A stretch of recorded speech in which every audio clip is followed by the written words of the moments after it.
Meus amados, eu quero vos cumprimentar mais uma vez com a graça e a paz de nosso Senhor e Salvador Jesus Cristo. Eu sou o pastor Reginaldo Silva, faço parte da Missão Evangélica Pentecostal do Brasil, a Igreja da Família Abençoada, que este ano de 2019 completa seus 80 anos de existência, pregando o Evangelho de Jesus Cristo nesse Brasil e nesse mundo que o Senhor criou para a sua glória.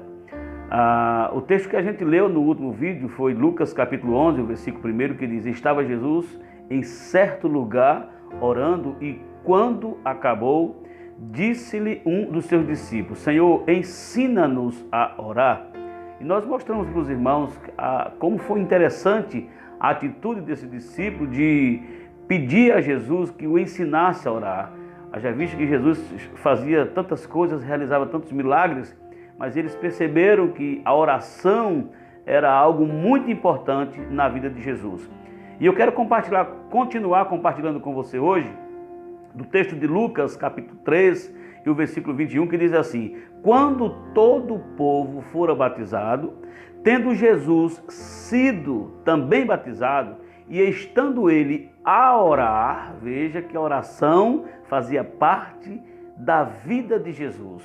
Diariamente, Jesus estava sempre orando, nos dando exemplo que nós também, eu, você, a Igreja do Senhor precisa ajoelhar-se, colocar-se diante de Deus em oração. Veja o que acontece nesse momento do batismo de Jesus em que ele ora. Primeira coisa, diz assim: o céu se abriu. Então eu creio, quando nós oramos, o céu se abre sobre as nossas vidas. O céu se abre sobre a igreja, o céu se abre sobre o seu bairro, sobre a sua cidade, sobre o seu país, sobre este mundo. O céu se abre. No versículo 22 diz assim: E o Espírito Santo desceu sobre ele. Então veja, o céu se abriu, o Espírito Santo desceu. Eu creio, eu tenho certeza disso pela palavra de Deus, que quando nós oramos, além do céu se abrir, há a manifestação do Espírito Santo de Deus operando na terra. Nós podemos, através da oração, entrar em todos os lugares, viajar por todo o mundo, orar por todas as pessoas que o Senhor traz ao nosso coração. E a terceira coisa que aconteceu foi que diz a palavra: E ouviu-se do céu uma voz, dizendo: Tu és o meu filho amado, em ti me comprazo. Deus falando dos altos céus, mostrando quem era Jesus, o seu filho amado.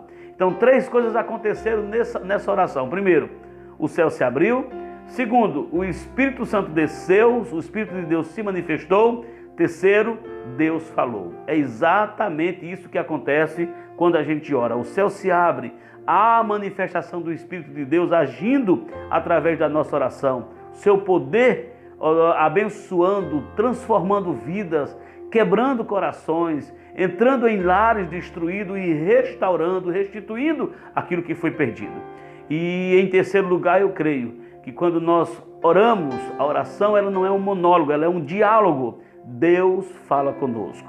Por isso, a Bíblia recomenda que devemos orar incessantemente. Não podemos parar de orar. A oração, ela prepara o terreno dos corações dos homens para a chegada do avivamento. Foi assim que aconteceu, por exemplo, no avivamento inglês, que ocorreu de 1739 a 1791, quase 2 séculos antes da Rua Azusa, lá em Los Angeles. Fortaleceu o movimento de santidade e preparou o terreno do coração de William Seymour, aquele que 2 séculos depois estaria em oração buscando o grande avivamento que foi o conhecido avivamento da Rua Azusa. George Whitefield era inglês, ele reunia as multidões a céu aberto e lhe entregava o maná do céu, colhido nas primeiras horas da manhã. Olha que coisa interessante, no período em que esteve na América, ele pregou para multidões em quase toda a parte onde esteve. O primeiro culto acontecia logo, sabe que horas? Às 6 horas da manhã. E a história nos mostra que tinha sempre nesses cultos, de 6 da manhã, aproximadamente 5.000 pessoas. Então 5.000 pessoas estavam lá ouvindo a palavra de Deus. Então com isso, o avivamento se alastrou rapidamente. Wesley Duvel, em seu livro O Poder do Púlpito, ele diz que sermões fabricados na fornalha são muito diferentes de sermões construídos com frio, cinzel e a lima. Eu diria sermões fabricados na internet. Ou seja, o que ele quer dizer é que o sermão que ele surge da oração, que ele vem através da oração, ele é o fogo de Deus para queimar o pecado, para trazer inspiração, iluminação do coração dos pregadores, para atingir o coração dos pecadores. A oração fertiliza os corações, dos quais as manifestações do Espírito Santo brotarão. A oração em busca de avivamento nada mais é do que a oração em busca da presença de Deus.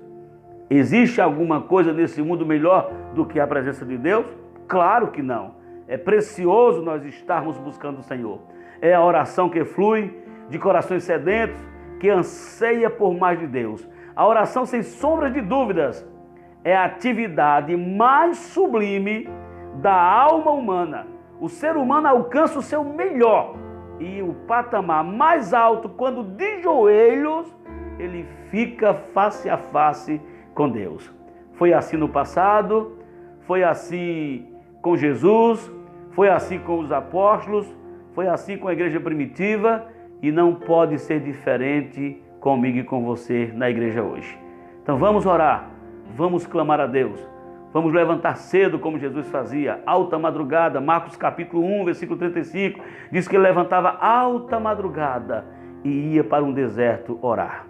O que foi que Jesus ensinou a respeito de oração lá no Sermão do Monte? Entre no seu quarto, feche a sua porta, fale em secreto com Deus e em secreto Ele vai te responder. A oração é a chave que abre as comportas do céu para um derramar das chuvas do avivamento. Que Deus te abençoe, que a graça do Senhor seja sobre a tua vida. No próximo vídeo vamos continuar falando sobre a oração. Deus abençoe.